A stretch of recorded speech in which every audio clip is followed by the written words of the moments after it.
আশা করি বন্ধুরা তোমরা সবাই ভালো আছো। আমিও ভালো আছি। তো আজকে সকালে প্রচুর বৃষ্টি হচ্ছিল। তো বাড়িতে মাছ ছিল না।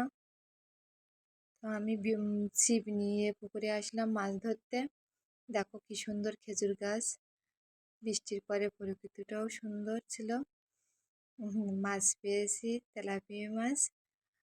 বৃষ্টির পরে পরে তেলাপিয়া মাছটা বেশি পাওয়া যায়।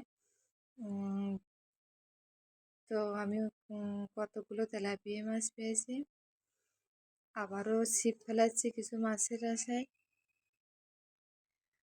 দেখা যাক কি হয়। বা বৃষ্টির পরে দেখো প্রকৃতিটা কত সুন্দর লাগছে। পুকুরের জলটা একদম নিস্তব্ধ হয়ে গেছে। আমার কিন্তু এক সমান মাছ নিয়ে যাচ্ছিল, কিন্তু উঠছিল না। এই জন্য একটু রাগ বিরক্ত বোধ করছিলাম। ছোট মাছ তো, ওরা গিলছিল না।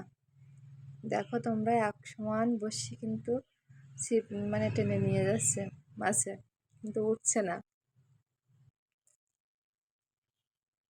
ছিপ পাওয়াটা হচ্ছে ধৈর্যের কাজ।